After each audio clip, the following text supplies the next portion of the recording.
All right, and we are live. Hey guys, good to see you. This is Councilwoman Tameika Isaac Devine, and welcome to Community Conversations. This is something new that I'm trying that I started 3 weeks ago. We have been trying to bring you guys dialogue and information on things that are pertinent for you guys to know. We started off with uh, a Facebook Live on the census. Last week, we talked about resources available for small businesses. And this week, I am super, super excited because this is something that I've been getting questions on from day one of the coronavirus outbreak. And people have been asking since we've had states do stay at home orders, schools have been closing.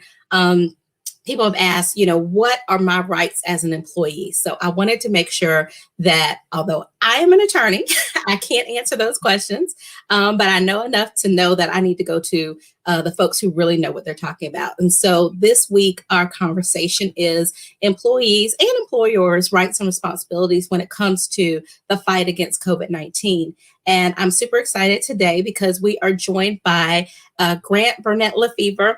And I'm dating myself because I will say that I have known Grant since way before she was an attorney, because I've known her mom for many, many years. Her mom, the fabulous Melissa Burnette, has been a warrior in the fight against civil rights, equal rights, in South Carolina and nationally for many, many years. And is someone that I look up to a lot as an attorney, but definitely as a woman attorney, as a working mom attorney. I have looked up to Melissa for years. And so Grant is Melissa's daughter and now is following in her mom's footsteps and is an attorney in the law firm of Burnette Shutt McDaniel. They will kill me if I get this wrong because I know all the partners. Neki Shutt and Kathleen McDaniel, the partners and the founders of this firm are all friends of mine. And I thank them so much for introducing Grant to me when I said I wanted to address this topic. So Grant is an associate with this firm, and she focuses, although she does lots of things, she focuses on employment law. And so she's the perfect person to answer the questions that we have around this topic.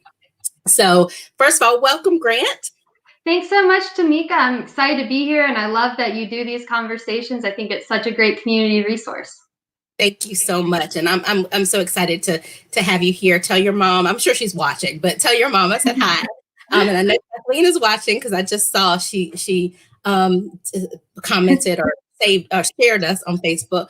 But for those of you who are watching, please share this out because this is important information.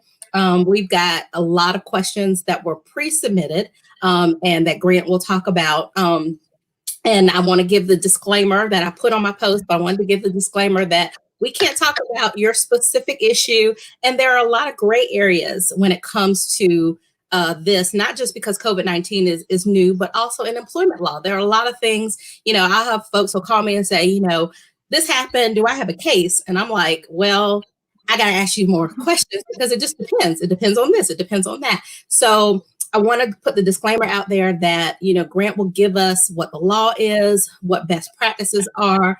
But, if you have a particular situation that you're concerned about, that you need to consult an attorney about your specific situation.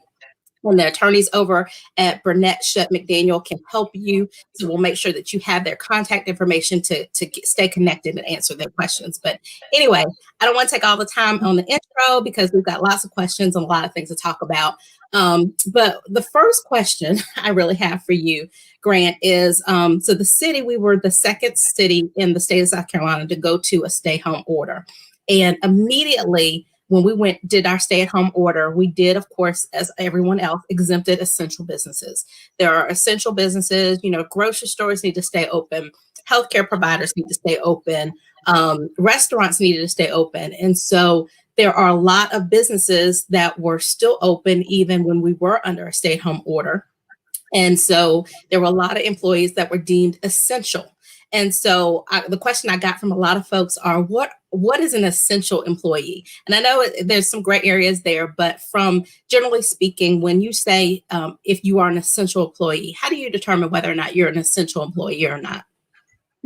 kind of a general definition of essential employee or essential worker is someone who performs work involving the safety of human life or the protection of property. That's a very basic definition. And then a lot of states and localities have gone on to define more of what essential workers are and designate various businesses as essential or non-essential. So an essential business, like I said, so restaurants under the city's order, restaurants are essential businesses because, not everybody knows how to cook and you got to eat. Grocery stores are essential. So if you are an employee that helps that business stay open, you're considered an essential employee, correct? Yes. Now, what about, so for me, I'm a law firm, and we have also been deemed an essential business, so we remain open. An essential employee would be anybody me as the employer would deem would be essential to the operation of the business. Right. Well, it would have to do more like the business itself is essential. So your employees who fall under the umbrella of the business would also be essential workers. In some cases, vendors who provide essential services to essential businesses are also deemed essential workers. So really, it applies more to the business, and then it's up to the business to decide whether all those workers need to come in. I know, like my law firm, for example, even though we were deemed an essential business, we've all been working remotely. Our partners acted very quickly to put those measures in place and ensure all of our employees had the capability to work remotely, and it's worked really well, and we're still working remotely.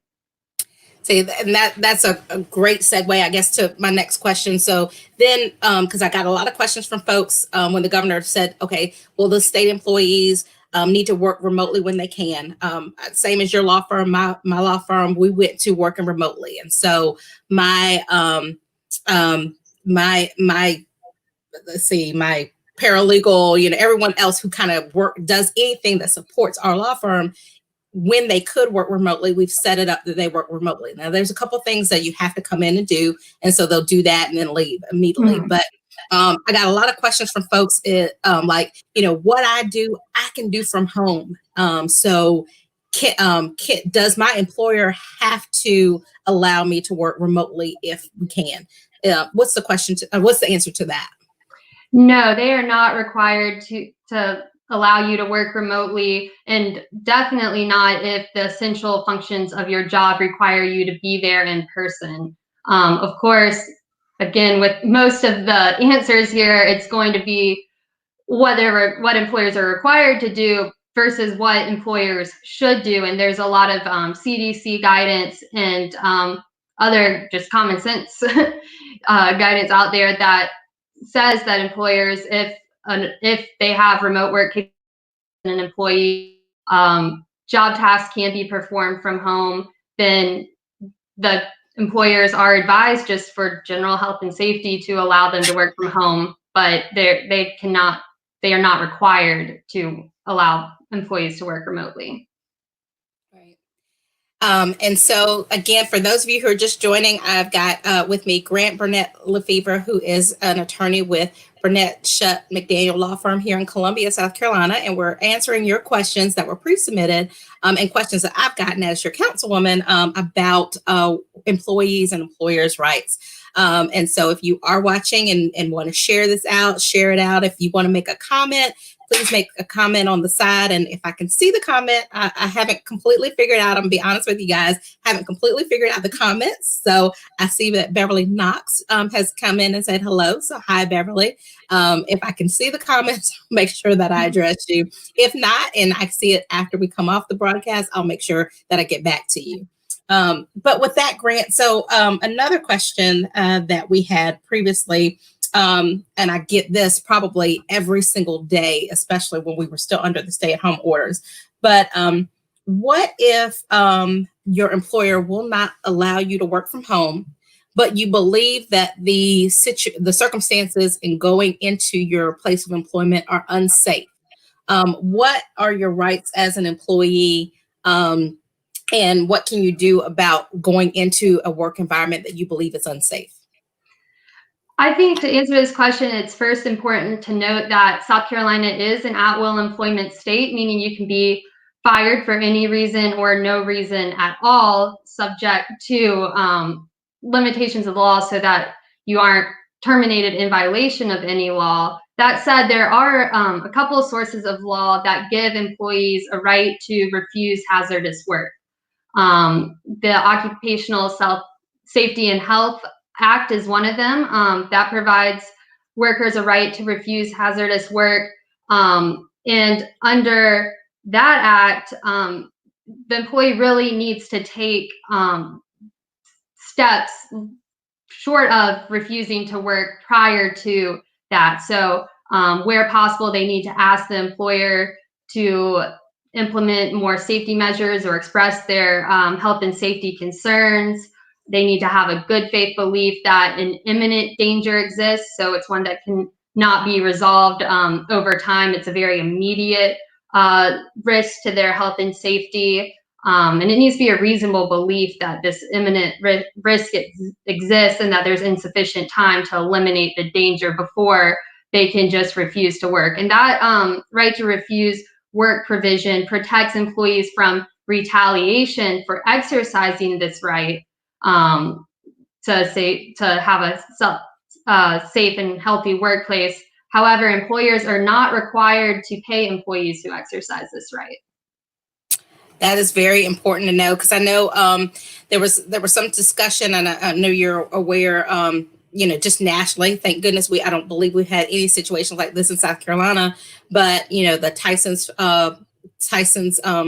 plant had some issues. I know Amazon has had some issues, Smithfield Farms, and I remember there was an employee who died from the Tyson plant, and I heard that they had told their son that they were told that if they didn't want to come to work, they didn't have to, but they wouldn't get paid. And so she needed the money, and she went to work and then contracted the virus and has now passed away, which is a very unfortunate situation. But based on what you're just saying is you can refuse to work if you don't feel like it's safe, but your employer does not have to pay you if you don't come to work.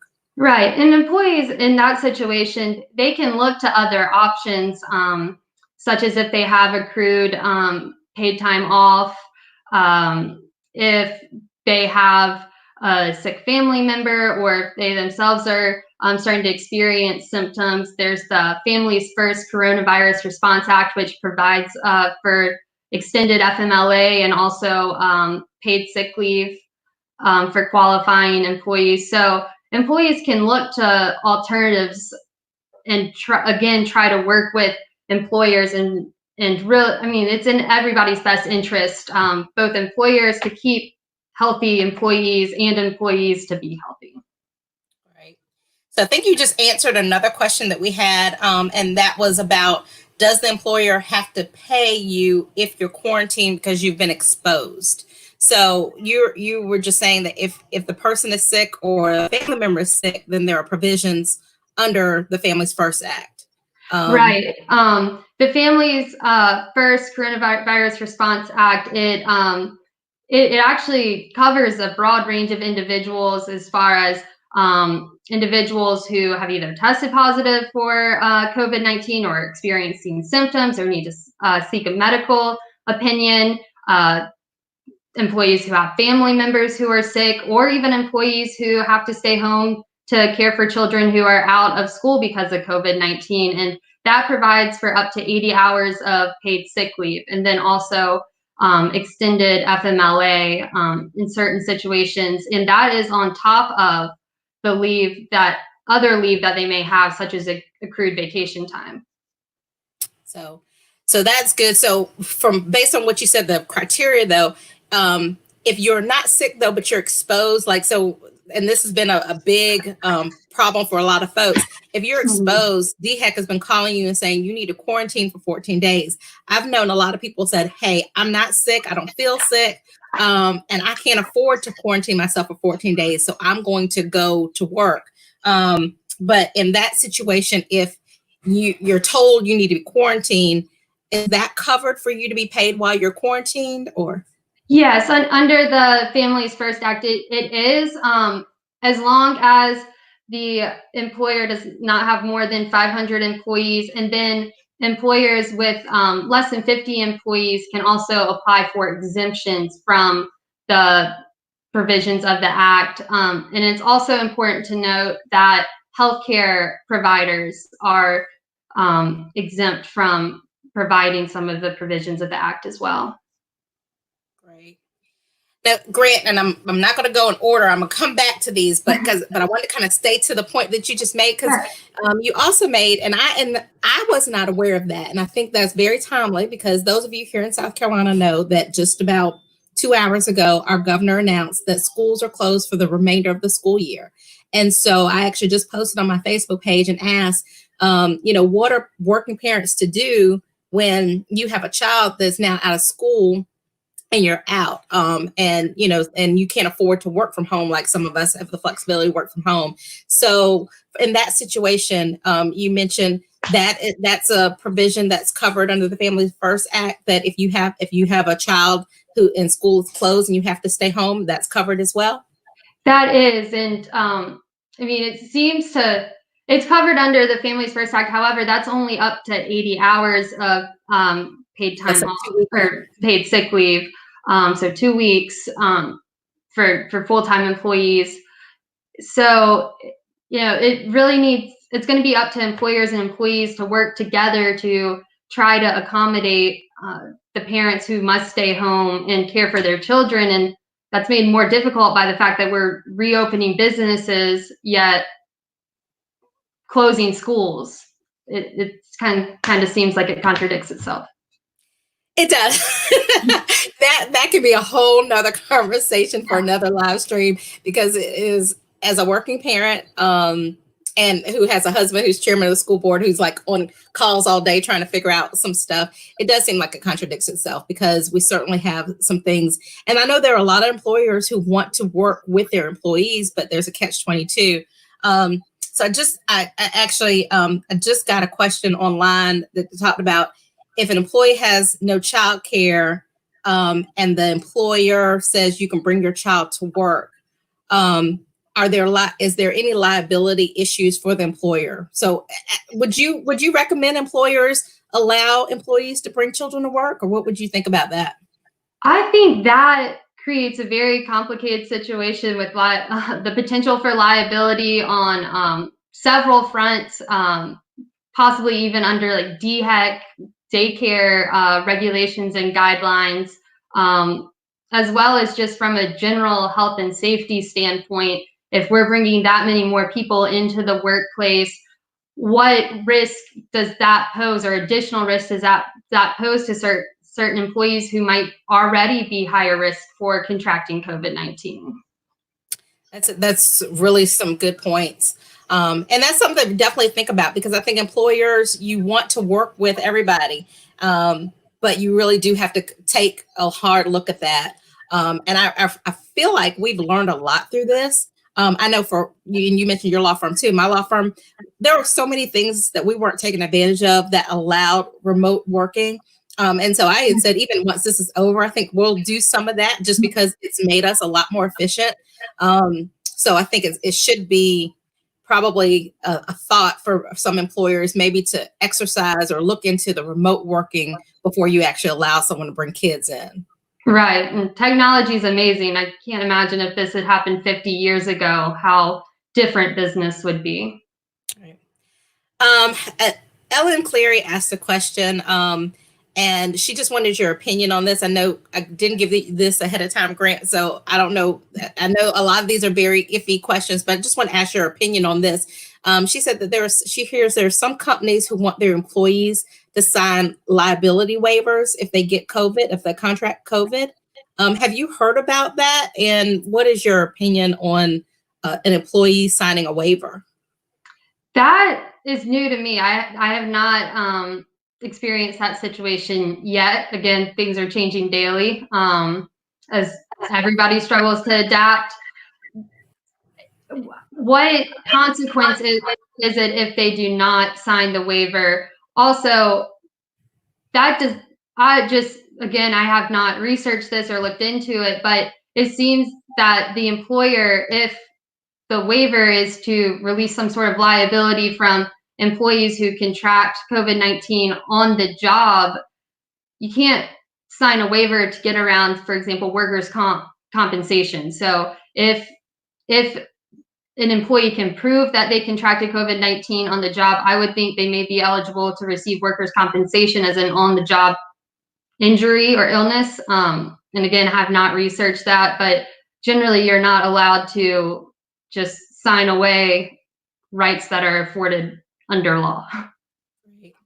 So I think the answer to that really is, folks, if anybody is being presented a waiver, contact the ladies at Burnette McDaniel and let them review it for a consultation first, and let them review it before you sign anything. I always tell people, I mean, I get people, I do mainly real estate and probate, and I have folks who, a very run-of-the-mill real estate deal, but something is a little bit out of ordinary, and they'll call, and I always tell them, call me, let me review the contract before you sign it, because it may have a provision in it that is unconscionable. It may, not have anything. So make sure that you are looking at that.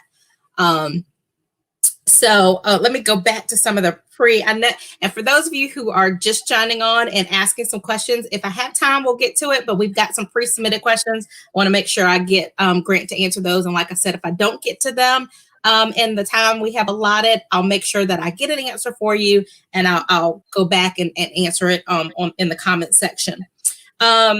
So Grant, what responsibilities does an employer have to make the work environment safe? And this is a question we are getting a lot. And of course, with the novelty of the coronavirus, there aren't a whole lot of laws that apply directly to this sort of situation and crisis that we're now confronted with. Under the Occupational Safety and Health Act, every employer has a general duty to maintain a healthy and safe working environment for their employees. And OSHA has many standards that apply to various industries that go toward the health and safety of employees. And personal protective equipment, for example, is one, and they have strict guidelines and regulations that apply to what PPE must be provided to employees based on what job tasks they're performing, and various fit test requirements, things like that. But in general, an employer has a general duty, that's what's called the general duty clause, to provide a healthy and safe working environment. OSHA and the CDC have issued a lot of guidance to help employers prepare their workplaces for COVID-19 and take additional safety precautions if an employee tests positive. The issue with that is that guidance is not enforceable at this time, but every employer should follow it, because it, again, going back to the best interest point, it's in their best interest to have healthy employees who are there and able to perform work as well.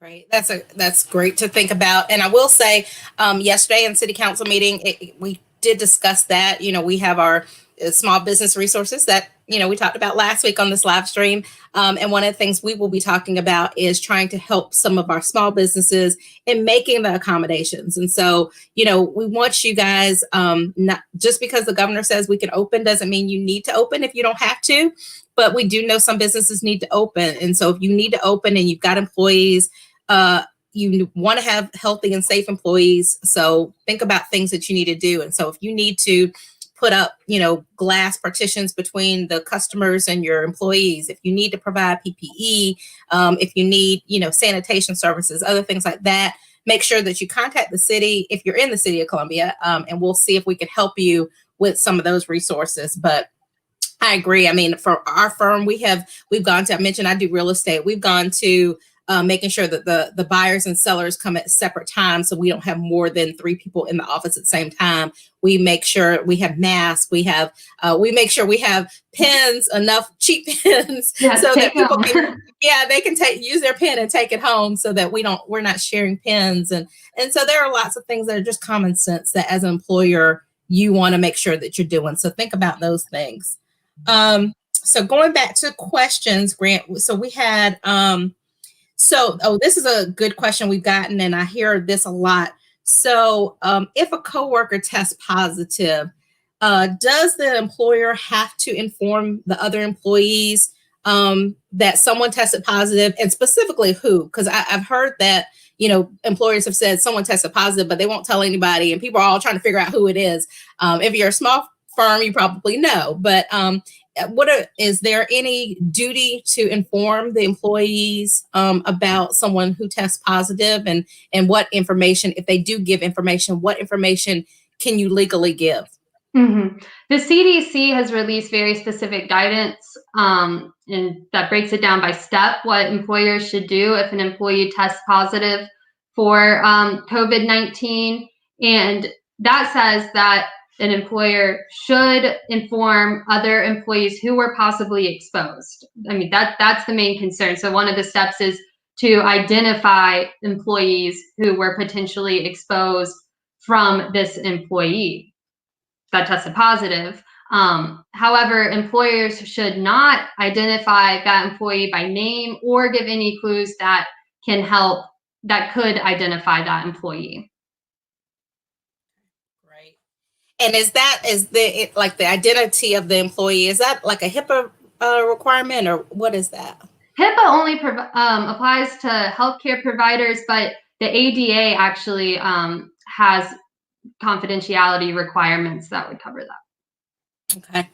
All right. So any employers out there, make sure that you are looking at the CDC guidelines and you're following those steps, because you want to make sure that you're keeping people safe, and you give the information you're supposed to, but you don't want to give too much information, especially to violate anybody's confidentiality. And I think that's the biggest problem for people, Grant, is they don't understand the confidentiality. I mean, as an elected official, I get a lot of folks who call, and they were, before DHEC was reporting the zip codes, people will call us and they were so upset that DHEC wasn't telling who the folks are positive. And I was like, they can't tell you who it is. And, people were really upset. They're like, we have a right to know, because if it's, someone we're in our neighborhood or something, we need to know. And I think people were so wrapped around feeling like they had a right to know who was positive. They weren't thinking about the person's privacy, the right to privacy, not to have that information divulged. So right. So I have another question regarding this was a question I got from an employer. So do I have to pay an employee who is supposed to be going out on leave anyway? This employee had unpaid maternity leave that was going to be beginning, and so while they're working from home right now, but they've already given their notice that they'd be on unpaid leave starting sometime in May. Now that we're under coronavirus, but the person still will clearly still be having a baby and be on maternity leave. Is there any requirement that the employer has to keep paying this person because we're still under this pandemic? I think the big question in this case would be whether that employee is still able to work and perform her job functions with the work at home accommodation. And if so, the employer should continue to pay that employee for any work performed. And that also brings in whether that employee is an hourly employee or an exempt employee under the FLSA.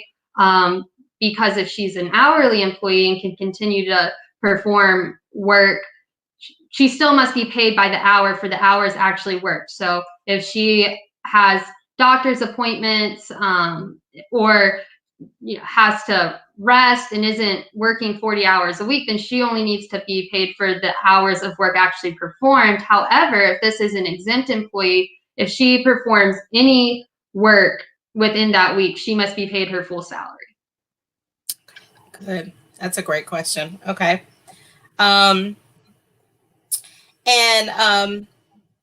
For another one from an employee or employer, if part of the safety regulations that the employer is putting into place is requiring that employees wear PPE, does the employer have to provide the PPE, or can they just require that PPE be worn and that it's up to the employee to get their own PPE? I would need to research this more, but my instinct is yes, if the employer is requiring PPE, because PPE is governed by OSHA standards, and in those standards, employers are required to pay for and provide and maintain in good condition PPE if the employee has to wear it for their own health and safety. I would think any employer requiring PPE would also need to pay for it. And I mean, that's not a whole outfit or anything like that. Just if an employer is requiring face masks, things like that, then yeah, I believe so. Okay, great.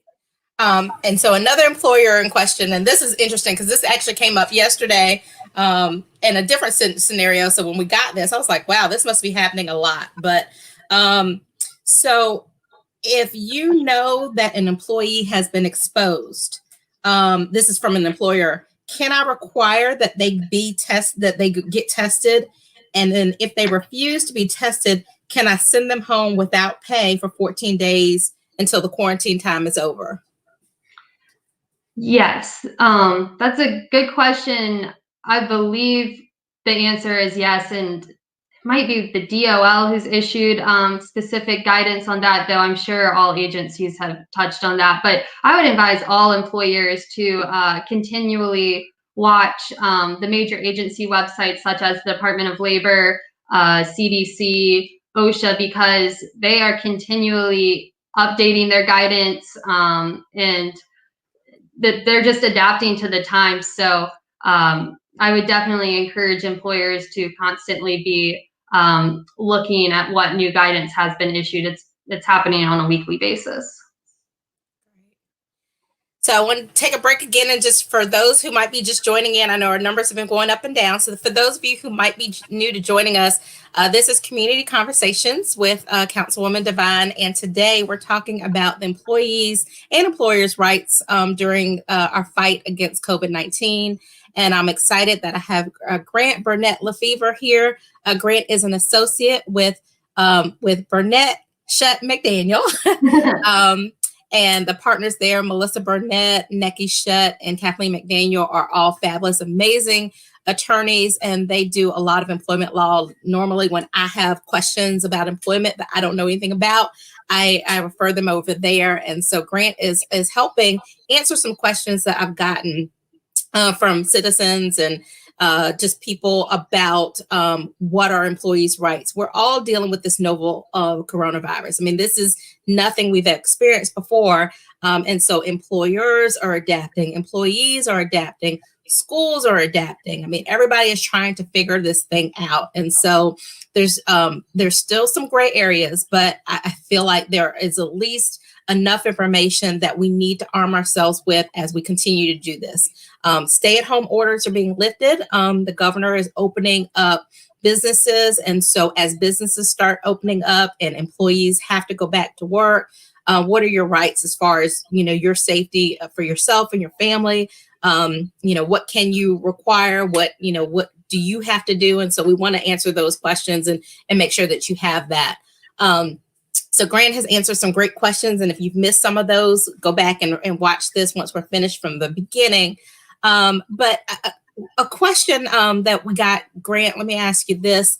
If you could just speak generally about unemployment. I think a lot of folks are real confused right now when it comes to what they can apply for. And I heard early on a lot about, if you were furloughed, you could do unemployment, but if your hours were just reduced, you couldn't do unemployment. I have a question that came in that if you are not accruing, I don't know if I understand this, Beverly, you're saying if you're not accruing sick leave, can you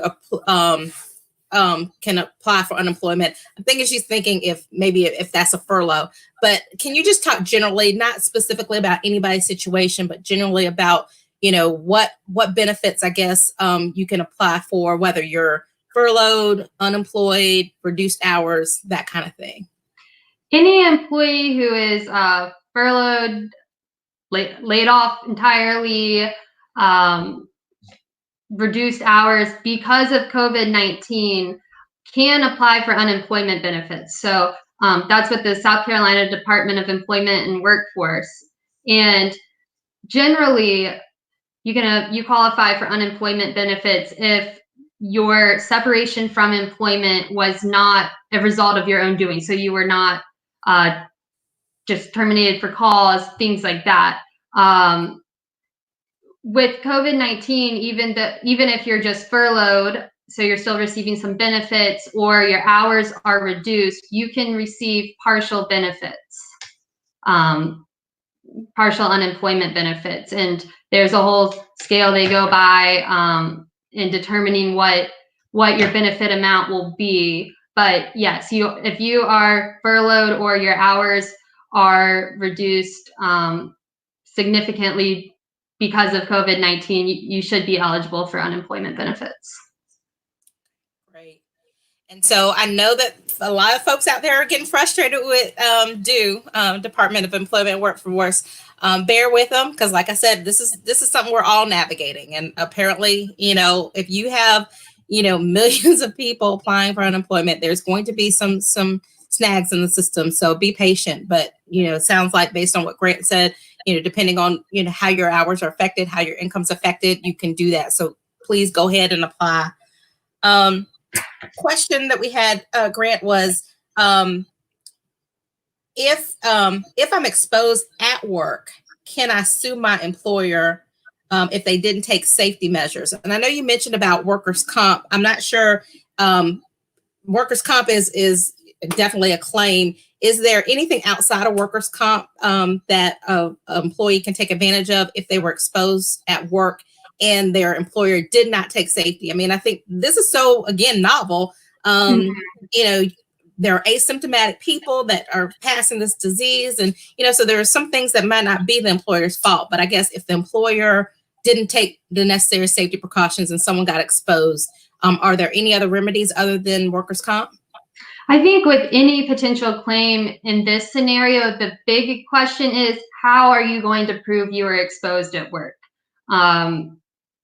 Sure, you may have a job that, even with healthcare providers who are in direct contact with COVID-19 patients, it's very likely they may be exposed and contract COVID-19 from work. But what's not to say they were exposed at the grocery store or in another type of contact, no matter what social distancing, how much social distancing they're practicing. So I think workers' comp is a possibility. Under OSHA, you don't necessarily have a private right of action for this sort of kind of sounds like a personal injury scenario, but you can report to OSHA if you believe that your employer is not providing a safe and healthy working environment. Those are very easy complaints to file online. But at this time, I don't think there is really a kind of personal injury claim you can pursue based on this. And if there were, the biggest issue would be how to prove that you were exposed at work. That's a really good point. Because I think, and you probably have this too, as an attorney, I think the biggest challenges for me is I have folks who will call and say, XYZ happened, can I sue? And people don't always understand that there are lots of things. There's a cause and effect. So, how can you prove that you got hurt there? And then, of course, what are the damages? Now, here, clearly, we know what the damages are. But, if you contract the disease and you're one of those that have mild symptoms and you recover and you are on sick leave, you still got paid and your insurance paid for your medical bills, whatever, then you may not really have damages. So, I think people have to also understand that when, the legal system is set up to protect people and to have recourses for damages. It's not just, this happened to me because this person did this or didn't do this, and so I want to sue. And I think we live in such a litigious society. People have to understand that the court system is set up to try and make you whole, or to at least address a wrong. And if if you can't prove that the wrong is caused by your employer or you don't have damages, then there might not be something there. So the biggest thing really is trying to keep yourself safe.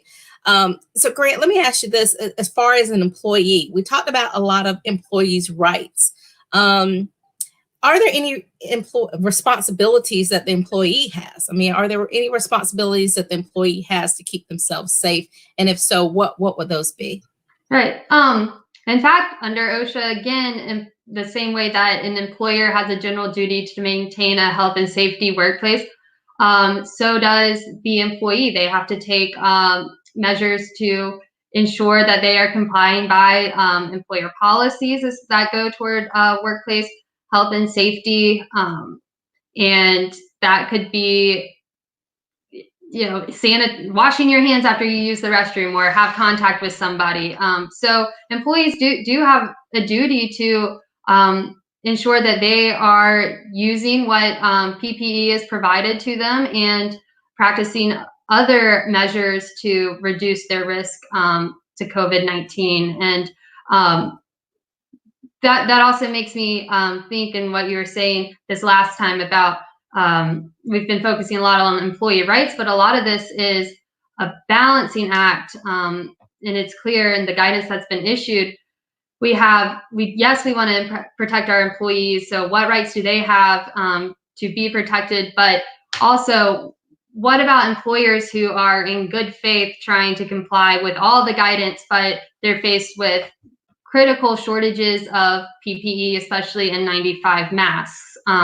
So I think even though there might not be, again, black and white law here, employees should take whatever steps they can to, for example, extend the life of PPE that the employer has provided, such as putting mask covers and things like that. Wow, that's a good point. We got another question, and I think you answered this. So I just want to confirm and say it again. The question was, if you're a new employee, can you file for unemployment if your employer decides not to open? So I'm not sure if they're asking if you've never actually reported to work or not. I'm not sure. But if your employer is not open for business because of COVID-19, that is something that you can apply for employment of if you're an employee of that employer. You can try that. That's yeah. So I'm just not sure if I understand the question. It's a weird question. Yeah, it's a weird question. I'm not sure when she says new employee. So I'm gonna take that part out about new employee. But if you're employed, she says yes, you reported to work. Okay, so if you've reported to work and now your employer has decided not to open, if your employer is closed because of COVID-19, that's an effect that makes you eligible for unemployment, correct? It should. Again, doesn't hurt to try. And that brings up a good point, because if an employer has less than 50 employees, they can actually apply for an SBA or Paycheck Protection Program forgivable loan to help pay employees during a furlough too. Good. And that is so important. For those of you, I know there's been a lot of conversation about the Payment Protection Program. The Senate voted yesterday, the House votes tomorrow. So hopefully by tomorrow afternoon, the president will sign that bill and that money will start flowing again. So there are employers out there. There are resources. I know that it's been it's been, a struggle. I'm a small business and I've applied for any and everything and, waiting for my applications to be approved too. But there are lots of things that you as employers can do. So Grant, we've got about a few more minutes left. So I think I've answered all the questions that we had pre-submitted. Just wanted to give you an opportunity now to I know that as an employment law attorney, there might be situations that you've encountered and just some general advice that you have to employees, employers. So I'm just going to let you do that at this time. Is there anything that you have as advice on how we're all navigating this new normal? What should we as employees and employers be doing or not doing during this time? Right. I think the biggest thing is that we should all be working together, employers and employees, this is all navigating new terrain here. And I think from the employer standpoint that it's very important for employees to feel supported. So even if you can't allow some employees to work remotely, it's important for employees to know you are doing everything you can to keep them healthy and safe. And same for employees, understand what your employer is going through as far as loss of business and the challenges that this novel virus also presents for employers and businesses, and small businesses especially are taking a hit, but every business, and just trying to come up with accommodations and solutions, even if not required by law, can really help things run smoothly and hopefully keep as many employees employed as possible. That's great. That's great. Keisha just put in, she said, I skipped over her question. I think, Keisha, we answered it at the beginning, so that's why I didn't, but I apologize. Let me let Grant answer it again real quickly for those people who might be new. Her question is about being a non-essential employee in government. She said they are making you come to work while telecommuting. And so, Grant, correct me if I'm wrong. I think we talked about the essential. If it's considered an essential business, it's up to the employer to decide that you're an essential employee. So, Keisha, you might not feel like you might feel you're non-essential, but if your employer is deeming you essential, and they can make you come to work. We're hoping that everybody is going to work together to allow for remote working. And so if you have some specifics, especially if you feel like your work environment is not safe, I would encourage you to talk to you about your specific situation with an attorney, which leads me to my segue of, Grant, can you tell everybody how can they get in touch with you if someone has a problem and they would like to schedule a consultation to talk more specifically about their situation as it relates to any employee's rights? And this doesn't have to be COVID-19 related. It can be anything. So tell everyone how they can get in touch with you.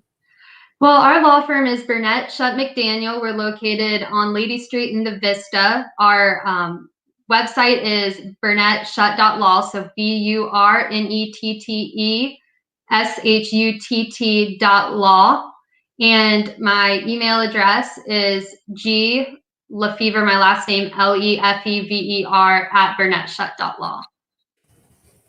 And I'll make sure I put her contact information in the comments so that you guys have that.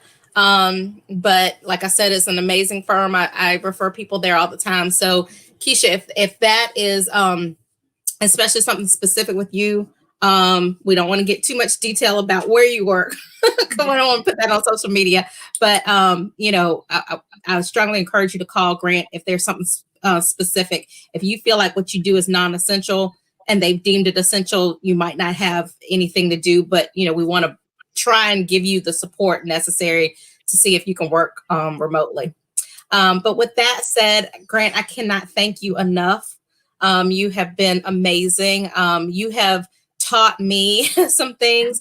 I as a working parent, and I've been talking to people about this since before 11, because we knew that that's probably the announcement that Superintendent Spearman was going to make, but especially since it's been deemed that schools are going to be closed, I've had lots of folks like, look, it's been a struggle the last month trying to do what I'm doing, but now that places are opening back up, how do I care for my kids? So that information was great information, and thank you for sharing that. That was worth this whole thing just to hear that. But you've answered a lot of great questions that I know folks have had, and I hope that if anybody else has any more questions, oh. Yes, Miss Isaac, my mom is on. Hey, mommy, can it be accessed later? Yes, this stream will be, once we come off in the live broadcast, give me about 20 minutes and it'll be posted. And so you can watch it back. It's on my Facebook page. It's on my YouTube page, and we'll share it. And then I'll tag Grant, so it'll be on her page as well.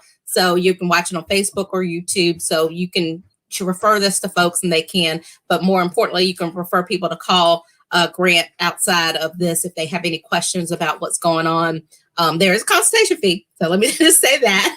But it, I tell people all the time, I'd rather pay a consultation fee and get advice from somebody who knows what they're talking about, so that I am armed to do what I need to do. Too many people try and answer legal questions on their own, or go to Facebook and answer legal questions where you need a lawyer who knows stuff. I'm a lawyer. I don't do employment, so that's why I got the and this is very fact specific stuff here. So lots of laws just overlapping and interacting. Very, very fact specific, case specific questions. Yeah, definitely. So thank you so much again. Thank you. Thank your everyone who works there. I know I love all the folks there. Y'all got some new folks there Tameika. that I do too. Yeah, so tell everyone I said hello. Thank you so much for taking time while you're working from home to answer these very important questions. And you stay safe and your family stay safe. I thank you so much. You as well. And for those of you watching, I'm going to be bringing you some more community conversations. I know folks have asked me about, now that school is definitely closed, what are they going to do with their kids? So I'm going to have someone talk to you about some ideas of what you can do with kids. I'm going to have someone talk about health disparities. There's lots of ideas that people have asked about. So we're going to continue this. Right now, we're scheduled for every Wednesday and Friday at 1. If we have more topics, I may add another day, but continue to join us here for community conversations with Tameika Isaac Devine. Thank you so much for watching. Thank you, Grant, and I will see you guys in a little bit. Thank Bye. you.